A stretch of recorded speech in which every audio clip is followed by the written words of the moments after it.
welcome at the Roundtable webinar organized by Great Place to Work Belgium. I'm Sarah Teuren, business developer at Great Place to Work. And with me today, I have the winners of the Best Workplaces 2024 Belgium. Very happy to welcome today Katrien Brems, Head of HR at Ormet Talent. Hi. Jeroen Benat, Managing Partner at BeWire. Thomas van Eekhout, CEO at Easy. And Griet de Ranter, HR Business Partner at Bank van Breda. Thank you. First of all, big congratulations to all of you for making that top spot on the list. Congrats again. Thank you. Thank you. So the goal of today is actually to have a very interactive roundtable to inspire our Great Place to Work community. I'll of course ask each of you a few questions, but don't hesitate to make it interactive, to chime in if you have any diverse perspective from your sector, from your organization. All right?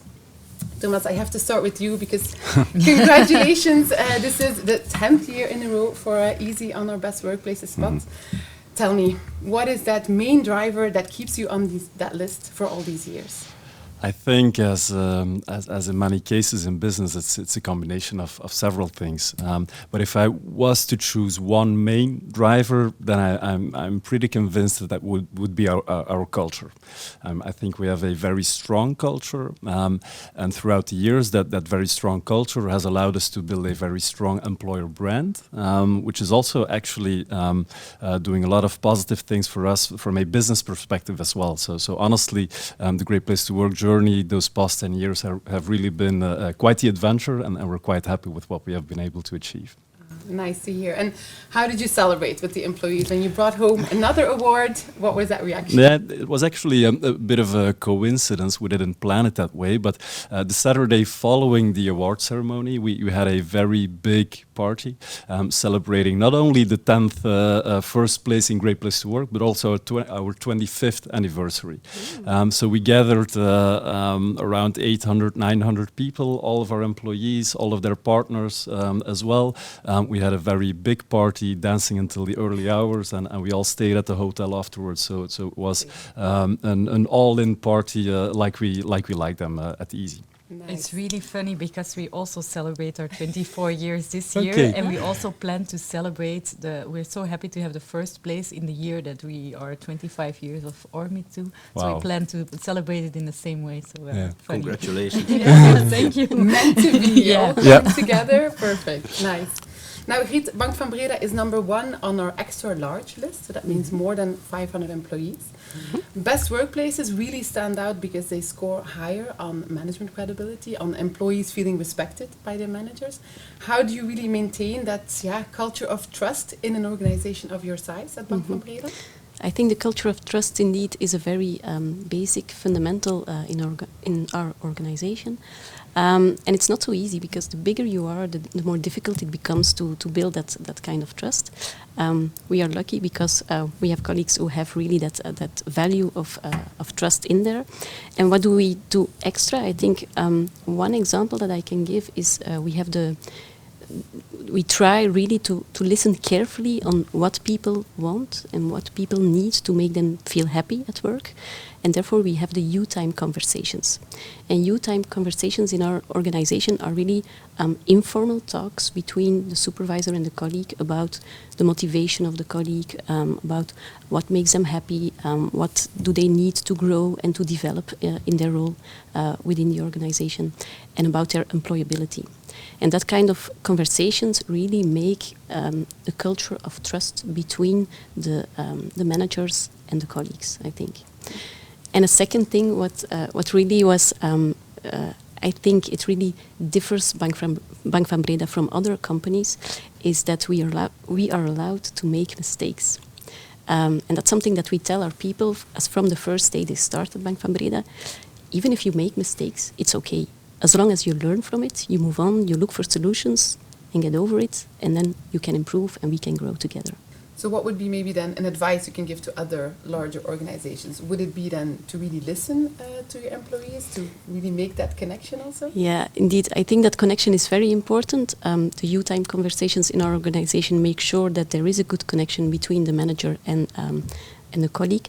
Not only because they listen to each other, but really they go for a deeper level. It's not only about to-do lists and the task lists colleagues need to perform, but it's also about how do you feel at work and what do you really need to grow in the organization and to grow in your job. And yeah, second point for connection, we really focus on fun part as well. We do organize a lot of connection moments. We have a yearly budget for team activities, so every team can organize their own activities to enjoy and to just have fun. And another example, we organize onboarding activities for new colleagues. So the first 2 years they start at Bank van Breda.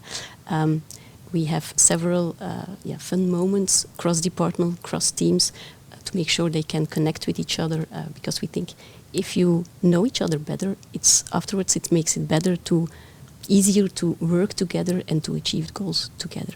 Yeah, for sure. Now, maybe zooming over to you guys, two companies that have grown tremendously over the last years. Maybe Jeroen, Great Place to Work is a journey, and indeed BeWire has been with us for over 8 years now. Also, again, having that first spot, great. You, year after year, listen to the voice of your employees. You work with the data that you got from it. What would be some, main action points that you've taken throughout the year to really work on this to maybe move up in that list? Oh, yeah. Indeed, we have data of over 8 years right now. So that's very valuable for us. And we gained a lot of insights throughout those 8 years. It's hard to pick some action points out of the many we've undertaken or that we've applied within our company. To name 2 general ones, which had the highest effect on our company. One of those is the BeWire Improvement Board, which we launched. And the Improvement Board is something we actually start up after each Great Place to Work campaign. And it's an invitation for 6 to 7 employees within the company to go through our results. So we share them openly and in full transparency. And we gain their insights, their ideas about topics that could be better within our company. And in that way, we try to find really fixes or solutions for things that could be better within the company. We do that because we try not to take actions based on assumptions or perceptions, and so that we can explore actually what's going on the work on the work field or within our culture, because our employees actually live our culture, the one that we define. So otherwise we would miss out on things. A second one. And that's also continuing based on those based on preventing assumptions. We are true believers of coaching leadership, and we train our managers and nowadays even our employees who take on a mentorship role within the company in being professional coaches. So we hire people from ICF, the International Coach Federation, to educate them in the coach principles, so they can ask powerful questions. They are highly empathic and have a very high emotional intelligence. But those powerful open questions lead to avoiding those assumptions. Mm-hmm. So that's what those skills they apply every day in their job and in all domains within their role. Yeah. Yeah. If I can maybe add something, circling back to the improvement board that Jeroen has launched, I'm really convinced that being a great place to work is not about being perfect. Mm. It is about questioning yourself. It is about listening to your people and doing something with the feedback that you receive. And if we succeed in improving ourselves 1% each day, then the impact on the long term will really be incredible. But it's not about being perfect. I think people also don't expect their employer to be perfect. So that's an important thing and a very good initiative. I think it's very important that everyone sees that everything an organization or a culture undertakes is starting from a positive intention. Mm. And that's something everyone needs to know. Yeah. It's a bit similar to you can make mistakes, yes. You really all want to learn together. Yeah. Absolutely. Oh, perfect. Katrien, also for Ormit, amazing growth, going from 9th place to 7th place to now number 1. Congratulations. Yeah. I think we already had all the numbers. It's like a window, I think. We had all of them except for the first place, so I'm really happy with that. Could you maybe take us through that journey from when you first started with Great Place to Work to now really being number 1 on the best workplaces list small? Yeah, I can take you through that journey, but I think it would be a bit the same as what the others already told. I think for me, it's a constant culture of feedback that we implemented and a constant culture of improving things that makes that we go up the list every time again. I think we do Great Place to Work, but we do a lot of other things where we capture feedback. We do a quarterly EMPS survey. After every training, after every assignment that people do, they need to give us feedback. So I think that the total feedback culture is what makes us going higher every year again. And what we think is really important in there, you can look at two things. What can we do better, but also what are we doing good? So we try to invest in both of them, to also cherish what we do really good and to do even more of that because people highly appreciate that. And then look at the things that we can improve. But I think every year there's something else that pops up, and just doing something with the feedback, making sure you progress in that makes you a great place to work. I think so. That's what we try to do. Yeah, I think I've heard it from all four of you. Indeed, the idea of things might change, we will change, but indeed, based on the feedback, we'll choose the right things to change or to work on. And indeed, positive things can be good, and then maybe used as employer branding to really tell new hires, well, this is what's already going well here. So but it's really nice based on the feedback. There are a lot of big projects that popped up too, and a lot of changes that we made. So that's really nice. But also small things that we do. So perfect. Maybe Griet, to you, aside from being number one on the extra large list, Bank van Breda also went home with a special award for sustainable recognition. It's really the award that recognizes continuous engagement from a company to really look at that employee appreciation, acknowledgement. And I think it was indeed your colleague Marianne who said it's something that goes beyond financial benefits. How do you see this as part of remuneration within Bank van Breda and the overall strategy? Yeah, absolutely. I think recognition has two aspects. It has the non-financial aspect, but also the financial aspect, of course. Let me start with the financial first. What do we do as recognition within Bank van Breda on the financial side? We try to offer an attractive salary package. I think most companies try to do that. Some examples, we introduced a profit premium. That was really one thing that was very much appreciated by the colleagues as well, because it's going to all colleagues, not only the top level, but all colleagues can benefit in the results of Bank van Breda. And last year we introduced also the flexible income plan, which is a way to, let's say, people can really choose what they want within the flexible income plan, what they do with their money. They can buy extra holidays, they can lease a bike, they can buy extra insurances. It's very diverse what they can choose. But that's the financial part, and I think the non-financial part is even more important. What do we do to recognize people on the non-financial side? Of course, say thank you when somebody does something good. It's always nice, sending flowers, for instance. But another example, every year our CEO presents the results of the previous year. And in that presentation, he really pays attention to mentioning every single team and their contribution to the results. And I think that is a very important point for the colleagues, because every colleague can feel what is my contribution to the results of the organization. And that's also a kind of recognition, I think.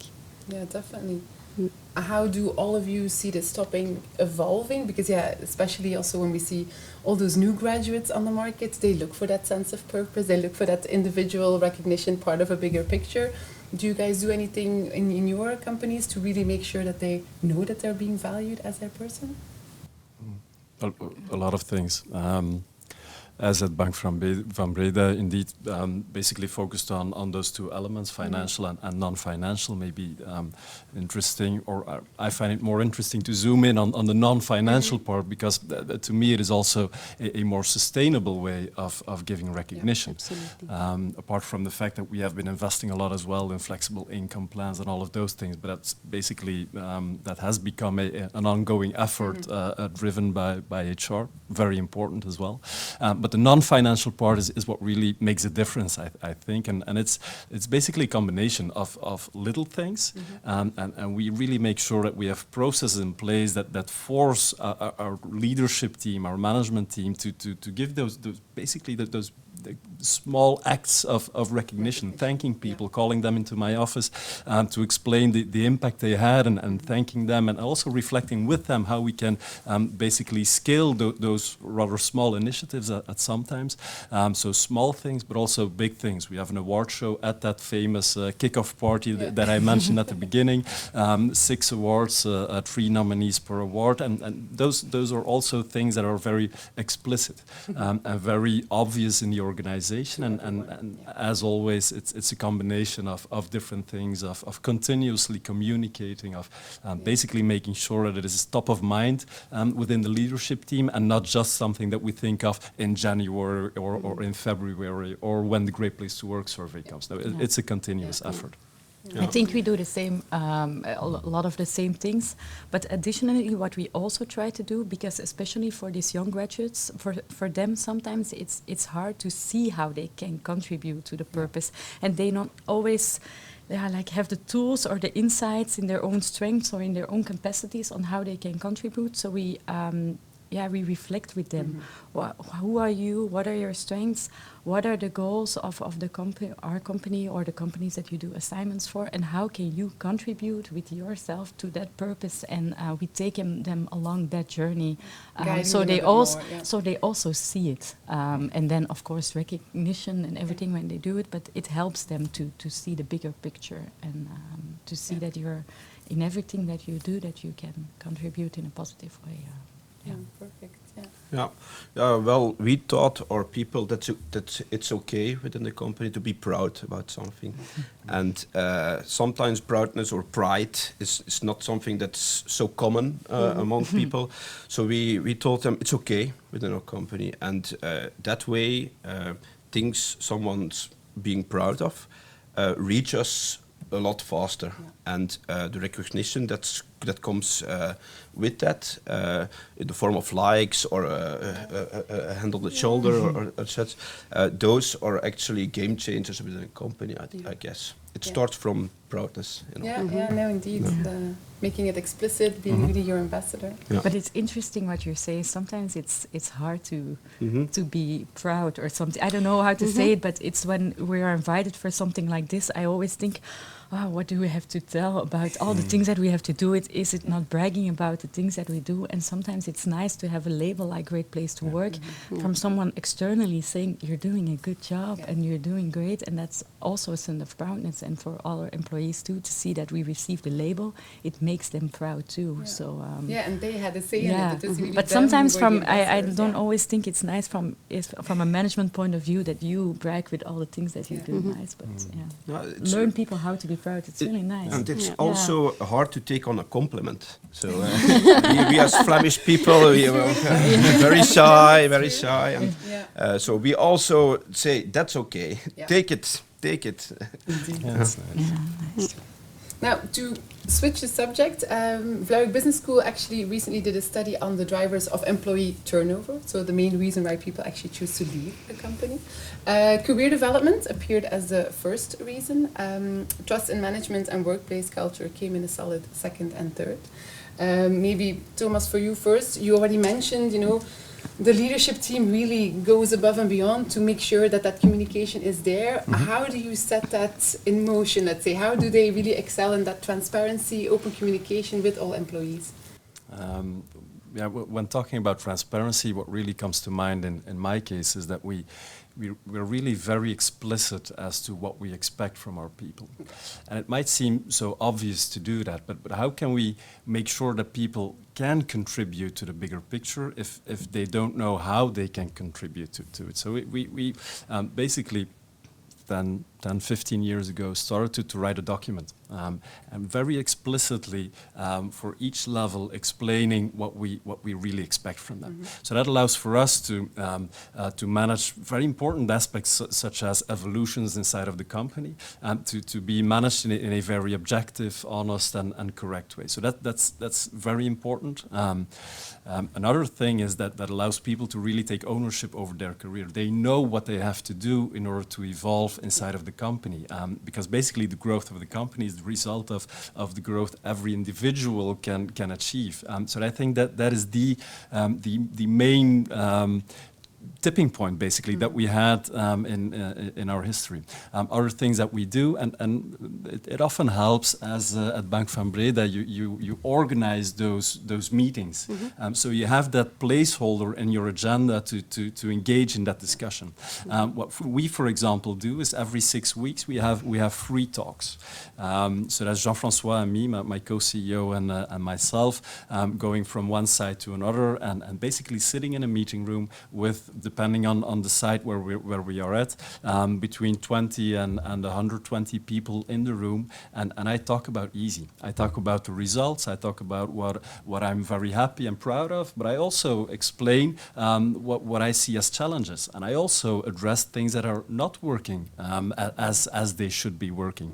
And I feel that culture of not hiding things, being very explicit when things are a bit difficult, also addressing those difficulties and asking people to take responsibility. I think those are really important elements as well, and to me those are basically also moments that give me a lot of energy, because it allows me to really feel what is going on in those different teams, and in a lot of cases I think in too many companies there's a lot of frustration because there often is a lack of communication. My experience is that people can respect choices even if they might have a negative impact on them as an individual, because they have a strong bond with the company. They want to contribute to the health of the company, to the future of the company, so they can really accept maybe tough messages as well.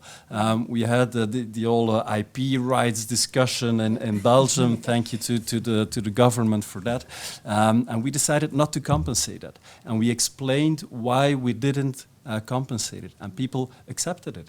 Other companies that went through a very difficult phase in that same context, in a lot of cases that difficult phase was due to the lack of communication. And whenever we don't know what is going on, we start building stories in our head, and those are being enforced when discussing them at the coffee machine, and before you know it, you have this us against them culture, and that really is something that is quite dangerous, I think. I totally recognize there was one year that came out of the Great Place to Work survey. We do not feel that we get a fair share of the profits. So what we did at our next town hall meeting, or all hands meeting, or how do you call that, we went through the whole thing, like this is the revenue that we get, this is the cost for our employees, this is the cost for our building, this is this, and we did a whole breakdown from this is what we do with the revenue that we get, and this is the profit that we keep at the end, and then and we just explained it, and then afterwards they're like, okay, now I get it. And sometimes communication is much more important than changing all of things and just explain why you do things in a certain way. It's also in a way about respect. Because not sharing that information is a way of saying, I'm not sure that you guys can handle this information. You need to take them seriously. Indeed. And I think it's maybe the same in our private context with kids. Kids also can understand why we do certain things. It's just up to us to explain and give them that context. And I think it's a very positive way of addressing such issues in a company. We also have the same initiative 4 times a year that we organize a town hall, and indeed it really has its effect when you talk about the challenges you're facing, and it creates some kind of emotional bond that people see you not as a robot but as a human being, and that's something that's the base of change management within our organization. that everything we try to do, that it's in our best possibility. In the greater good. For the greater good. Indeed. Looking at those career developments, maybe Katrien, at Ormetal, do you have specific, I don't know, initiatives in place that really make sure that people know how to develop what their career aspirations are? But it's a bit linked to our unique concept, of course, because I think 80 or 90% of the people who work at Ormit only work for 2 years at Ormit, and the goal is to give young talent at the start of their career a kickstart for their career, so we have a really clear path during these 2 years what they want to do. So yes, that's our unique concept. But I think the fundamental thing that we do there to give people insight in career growth is that we want to give them insight in themselves first. Yeah. Who are you? What do you want to do? What are your strengths? What gives you energy? How can you make most impact in your career? And give these people all the tools. I think that's the best way for career progress, because everyone can follow a different career path. So we give people their own tools to develop their career. And maybe Jeroen, at BeWire, do you have any, I don't know, maybe aside from the Great Place to Work survey, any method of getting feedback from people to see, okay, well, they might be leaving the organization because they don't see their career developing as such, that you gather it before that happens? Yeah, indeed, you can't base decisions purely on data. There's a human aspect and a digital aspect that we use within BeWire. Human-like in terms of regular check-ins with people, at least once a month. And we do that by organizing social events, back to the office days, one-on-one video calls and such. So we gather a lot of feedback from those, and we share each other, because we share information with each other during those moments. Only 50 minutes or 30 minutes max. So there's a lot of information to be shared at that point. So if you don't do that, you miss out on things, and your employees miss out on things. The second part in our organization is about the digital part. We are an IT company, so of course we stay true to your uniqueness, indeed. We have a learning and development platform. On which we share insights about courses, about potential roles someone can evolve in, about books, white papers and such. And all of our colleagues, all of our employees can like or dislike some the content on those pages. So someone can get a really good overview by looking at a career path or a learning path on within that digital platform. What do I have to do, and which courses are very good to take, or which one I better leave behind me. So that's how we inspire them to take on several roles. Perfect. And again, indeed, that touch points, lots of feedback, lots of moments. Maybe Giet, one for you, knowing that workplace culture is such a big driver for employee retention. I think we've heard it here all through today. It's the uniqueness. How do you make sure that in a company of your size, that culture is still always aligned with the specific values, both corporate values, but also with each person? That's a good point, I think. Last year we also did a survey with our colleagues around values, the value survey, and people needed to point out the top 10 of their personal values, the top 10 of the company values at the current moment, and the top 10 of the most important values for them in the future. And the results of that survey were very interesting as well, especially because we had sounding boards afterwards to talk about the results, because culture is not only something in theory, it needs to be really something that people feel day to day in whatever they do, in whatever decision you make, whatever conversation you have with others. So that was a very interesting exercise, let's say, as well. And we are very aware of the fact that that is not for granted. It's really something difficult. It's a challenge, and I heard it here around the table as well, that it's something that you need to focus on every day. You need to look further and go for improvements and not stay where you are, because the culture is something today, but what if tomorrow? It's important that the culture stays strong tomorrow as well. So that's what we try to focus on. Nice. And I believe with culture that you have a certain culture that you put in place, but you also need to hire people that fit that culture. So it already starts from the selection procedure, but also throughout that people work with you. If people don't fit with your culture, even if they perform super effectively, you need to have conversations with them. Absolutely. Because your culture is the most important thing. So if people don't walk the talk, then And more specifically, your values. The culture is built upon. If people don't show these values, you need to have conversations with them and give them feedback around it and work around it to make sure that you stick to the things that are important for you as a company. Yeah. Now, well, you're all here as top spot winners 2024. What about 2025? Can you take us a bit in insights to the future? I'm guessing you all want to stay, of course, on that list, stay top of that list. I don't know, Katrien, did Ormit already set forward some priorities for, coming out of the survey, this is something that we'll definitely prioritize to stay again in that. I think the goal is definitely to stay that being a great place to work is even one of our, it's even a purpose of our company. If we're not a great place to work, we're not able to hire this top talent that we want to match with this company. So it's, of course, one of our strategic pillars. But if we look at the results, there is a lot of good feedback. So I think we further want to invest in the things that we do good. And there's one, it's strange to see, there's one comment that pops out this year, much more than the previous years. It's a lot of comments about our office, that it's no longer future-proofed. So we're looking if we can maybe go to another office or move or do something there. Because, it's came out of the survey. So let's see if we can do very something. concrete plans. It's strange. Every year there's something different, and this year it was really that popped out. Okay, clear So, goal for 2025. So let's see. Jeroen, do you perhaps see any, trends or challenges that might make it easier or more difficult to actually stay on the list and hopefully also on that top spot? Well, I think that AI, artificial intelligence, obviously will have its impact, or already has its impact in every sector, actually. There's we already set up some experience within our own company in terms of implementing AI within our human processes. And just for example, it's BeWire is a full service provider, so we work with knowledge of people and open job position matching to someone's CV. That's something that we automated via AI, and that took us a day. And we know for sure every company can do that in a day or implement that in a day. So everything will go faster and better and more efficient, I believe.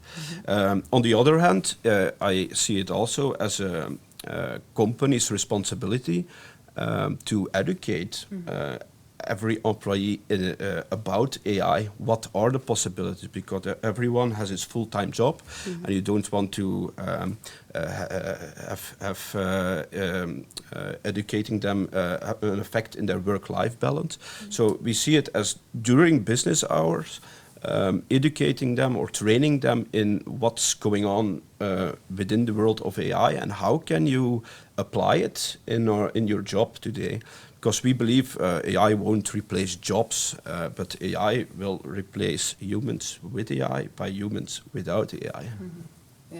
Making the full use out of it and the correct use out of it. Yeah. Indeed. Thomas, looking at you with your track record, are there still some strategies to implement? Are there maybe also some priorities on the horizon for 2025? Yeah, obviously. So we have launched a quite an ambitious plan towards the end of 2026. We want to grow with 50% once again. So that comes with challenges. And a lot of people told me when I took on the role as CEO that our culture would be at risk when growing at that fast pace. So I think we succeed in maintaining and even strengthening that culture. However, the big challenge we face is in hiring and retention. We need to be able to hire enough people, looking at between 100 and 150 people a year that we should hire. So that's a challenge. So really making that employer brand very clear, because indeed people need to be able to identify with our culture. I'm happy to see that they do. However, the challenge we have is job content. We have a bit too much young people, young graduates joining easy, and after a year or two, leaving Easy with the in a way a positive but also a sad message to me. It's an amazing company. The culture is amazing. I learned a lot of new things, and I'm really thankful to Easy. But I'm not a consultant, and I want to go. I want to move my career in another direction. So that clearly is something that we need to work on by doing both things, making that job even more explicit in that recruitment process, which is a challenge because we're hiring a lot of young graduates, people that don't really know what they want to do. So and since it's a nice story, they're always enthusiastic and they always want to join. So that's the first, but also internal mobility. I think we have a lot of challenges, and whenever we see a match in culture, a match in values, then we really need to be able to keep that people on board, because competencies, I think today and even more so in the future, are it's important, but when we have people with the right values, then I just know that we can really work with them in a very sustainable way, and competences can be taught, they can be developed. Indeed, and we have AI, so and what is important today is obsolete tomorrow, so it doesn't. Indeed. So really, competence is very it's not the most important thing. Values are Now, Griet, I think most of us have also seen the big flags with the Best Workplaces 2024 logo on it. Is there anything, a next step? How do you build on those successes? Well, we were very proud with our first place as well, of course. But we have the habit to participate at Great Place to Work every 2 years, and that gives us the time to reflect, to analyze the results. We received very valuable input from your Fleric colleagues, by the way, about how we can improve, and that's the things that we want to focus on, make action plans and make sure we improve and we don't sit still and wait for another year to come. Any key priorities there? Are you also moving? I think innovation is one of our key priorities as well. We see that we can further improve on that one. So that's something that we really need to reflect on, and what can we do more to make sure that innovation is really embedded in the whole organization, not just at the top level, but in the whole organization. I think that's one of the key priorities. All right, perfect. Well, that actually wraps up our roundtable webinar for today. I would first of all like to thank you very much for sharing so openly, for indeed chiming in here and there. I think for me, main key takeaways was definitely keep that open dialogue, don't make the assumptions, and make sure to guide people through. Definitely also that transparency. And I think we've all heard it here. Make sure there is enough time to celebrate for some fun moments, whether it's award shows or indeed team buildings, to get to know each other so that connection stays. And maybe some more difficult conversations can also be done a bit more easy, a bit more smoother. So big thank you from my side. I think the goal here is always to make great places to work all over Belgium, let's say. And I think the four of you are definitely paving the way for the rest. So thanks again, and hope to see you all very soon. Thank you very much.